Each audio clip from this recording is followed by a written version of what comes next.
Hello everyone, welcome back to your own channel. आज हम करने जा रहे हैं आपकी वर्कशीट नंबर 37 विषय गणित कक्षा 9 हमारे लिए 4 अक्टूबर के लिए।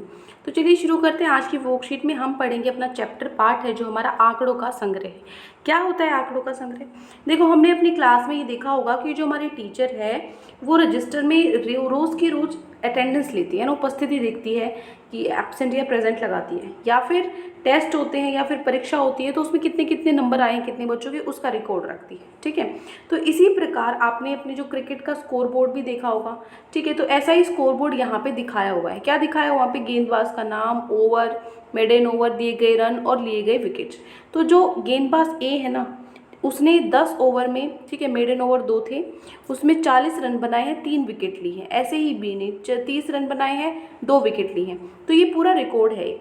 तो देखो, हमें पता है कि खेल में कौन जीता है कौन आ रहा है, सिर्फ इतना ही तो नहीं लिखा होता ना स्कोर बोर्ड पे, उससे ज़्यादा लिखा होता है स्कोर बोर्ड पे। आपने जो खेल है उसके बारे में कुछ और, या फिर कितनी आपने सूचनाएं जितनी भी आपने प्राप्त की हैं जो उपयोगी हैं आपके लिए, ज़रूरी है जाननी, वो सारी लिखी होती है यहाँ पे, है ना। तो उदाहरण के तौर पे मानो, जैसे कि आप ये पता कर सकते हो कि सबसे ज़्यादा अधिक जिसने रन बनाए हैं वो खिलाड़ी कौन सा है और कितने समय उसने लिया है, कितनी गेंद उसको कितनी गेंदों में उसने इतने रन बनाए हैं। ठीक है, तो प्रतिदिन हमें जो तथ्य हैं या संख्यात्मक अंक हैं, सारणी है या आलेख हैं, इन सभी की विभिन्न प्रकार की सूचनाएं देखने को मिलती रहती हैं। ठीक है, तो ये एक निश्चित उद्देश्य से एकत्रित किए गए इन तथ्यों या अंकों को संख्यात्मक या अन्य रूप में हो सकते हैं आंकड़े कहा जाता है।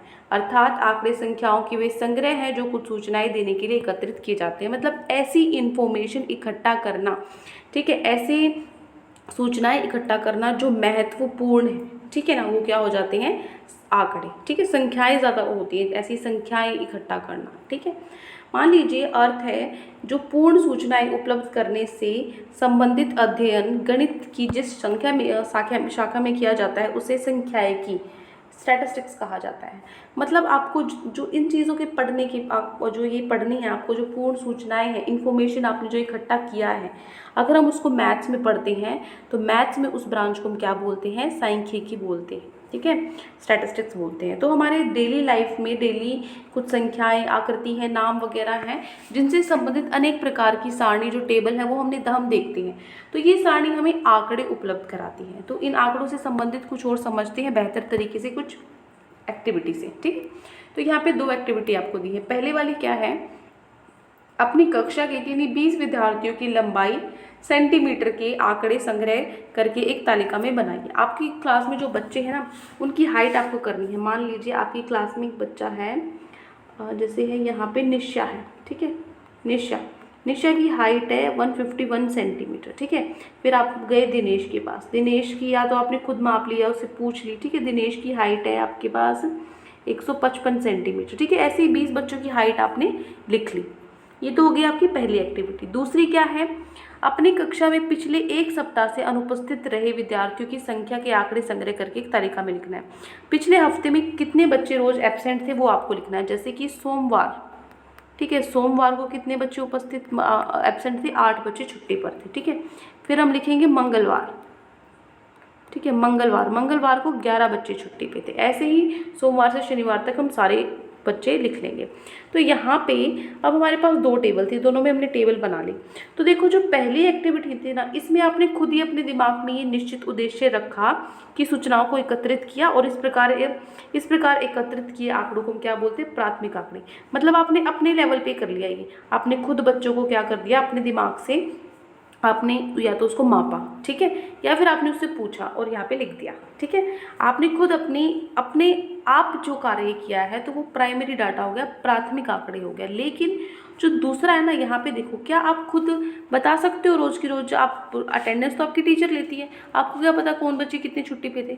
तो ये रिकॉर्ड आप अपनी टीचर से लोगे। तो आपने क्या किया? किसी दूसरे का इस्तेमाल किया। ठीक है ना, तो ये सेकेंडरी डाटा होगा। तो दूसरे क्रियाकलाप में आपने ये सूचनाएं अपने विद्यालय से उपलब्ध जो रिकॉर्ड है उसमें से ली, पहले एकत्रित की, उसके बाद आपको मिली ना ये। पहले तो इसका मतलब ये स्कूल वालों के पास थी, दूसरे नंबर पे आपके पास आई है, तो वो क्या है? गौण आंकड़े। ठीक है, सेकेंडरी डाटा। तो इस पे बेस्ड क्वेश्चन है प्राइमरी डाटा और सेकेंडरी डाटा पे। तो देखो आपकी वर्कशीट में आज इतना सा ही आपका वर्क है, 2 ही प्रश्न आपको दिए गए हैं, दोनों बिल्कुल सिंपल से हैं, लेकिन आप कंफ्यूज हो जाते हो कि प्राथमिक और गौण में क्या आएगा। पहला आपका प्रश्न है, उन आंकड़ों के 2 उदाहरण दीजिए जिन्हें आप अपने दैनिक जीवन में एकत्रित कर सकते हैं। मतलब आप जो इकट्ठा कर सकते हो रोज़, उस ऐसा कुछ उदाहरण दो। तो देखो आप क्या इकट्ठा कर सकते हो, परिवार के सदस्यों की उम्र, आपके परिवार में जो सदस्य हैं उनकी कितनी कितनी उम्र है, ठीक है, ये इकट्ठा कर सकते हो। दूसरा, विद्यार्थियों के जन्म दिवस के महीने, जो विद्यार्थी हैं, जो बच्चे हैं क्लास में, उसका कितने बच्चों का कौन, जैसे नवंबर में कितने बच्चों का जन्मदिन आता है, दिसंबर में कितने बच्चों का जन्मदिन आता है, तो इसका रिकॉर्ड आप रख सकते हो। ठीक है, तो इसने 2 उदाहरण पूछे थे, तो दोनों हमने यहाँ पे लिख दिए हैं। पहला परिवार के सदस्यों की उम्र और दूसरा विद्यार्थियों के जन्म दिवस के महीने। ठीक है, हो गई दोनों। उसके बाद है, नीचे दिए गए आंकड़ों को प्राथमिक आंकड़ों या गौण आंकड़ों में वर्गीकृत कीजिए। आपको बताना है प्राथमिक और गौण कौन से हैं। प्राथमिक कौन सा होता है, जो आप पहले अपने आप ही खुद कर लेते हो। गौण क्या होगा, पहले आपको दूसरे से पूछना पड़ेगा, दूसरे की मदद लेनी पड़ेगी। तो देखो पहला है, कक्षा 9 के 10 विद्यार्थियों के जूतों का माप। क्या ये आप खुद कर सकते हो या आपको इसको कहीं से रिकॉर्ड निकलवाना पड़ेगा? ये तो बिल्कुल ईजी है, जूता देखा और लिख दिया, है ना। तो ये तो आप खुद कर सकते हो। तो ये कैसा आंकड़ा हो गया, प्राथमिक आंकड़ा हो गया। ठीक है, प्राथमिक आंकड़े हो जाएंगे। दूसरा है, आपने किन्हीं 20 मित्रों के रक्त समूह, मतलब जो ब्लड ग्रुप क्या है आपके दोस्तों का, वो पूछा है किसका ए पॉजिटिव है, बी पॉजिटिव है, क्या क्या है। तो ये भी आप खुद पता कर सकते हो, खुद अपने लेवल पे जाके सारे बच्चों से पूछ के कर सकते हो। तो ये भी क्या है, प्राथमिक आंकड़े हैं। ठीक है, तीसरा है, आपकी कक्षा मित्रों के परिवार के सदस्यों की संख्या। आपको अपने परिवार की संख्या तो पता होगा सदस्य कितने हैं, लेकिन आपके दोस्तों की संख्या आपको क्या पता, तो वो भी आप पता तो खुद ही कर सकते हो। जाओगे हर एक दोस्त के पास और उनसे पूछोगे कितने फैमिली मेम्बर्स, वो बता देंगे, आप लिख लोगे, तो आप खुद ही रिकॉर्ड बना रहे हो। तो ये भी क्या हो जाएगा, प्राथमिक आंकड़े हो जाएगा। ठीक है, लेकिन चौथा देखो, गणित की परीक्षा में 30 विद्यार्थियों द्वारा प्राप्त किए गए अंक। आपका जो मैथ्स का टेस्ट है, जो एग्ज़ाम है, उसमें 30 बच्चों ने नंबर लिए।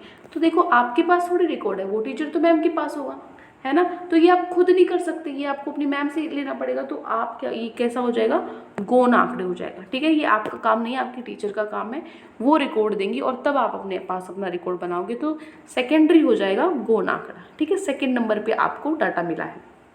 थर्ड है, वन महोत्सव के दौरान 100 विद्यालयों द्वारा लगाए गए पौधों की संख्या।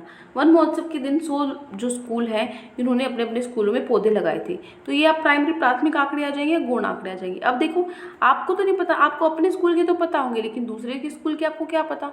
और मान लो आप खुद गिनने भी जाओगे तो आपको क्या पता ये पहले लगे हुए थे या वन महोत्सव वाले दिन लगाए, तो इसका मतलब तो आपको पता ही करना पड़ेगा किसी से।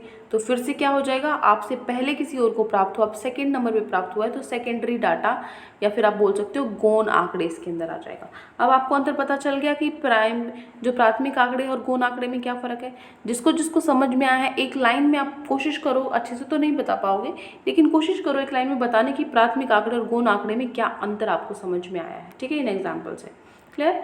तो ये हो जाते हैं आपके 2 क्वेश्चन, ये 2 ही क्वेश्चन आज आपके वर्कशीट में गिवन थे। आई होप आपको अच्छे से समझ में आ गई है। कोई भी डाउट है किसी भी क्वेश्चन में तो कमेंट सेक्शन में आप मुझसे पूछ सकते हो। और अगर आपको लेक्चर अच्छा लगे तो चैनल को सब्सक्राइब कर सकते हैं, वीडियो को लाइक कर सकते हैं। आज के लिए इतना ही, मिलते हैं नेक्स्ट वीडियो में। Till then take care, bye bye.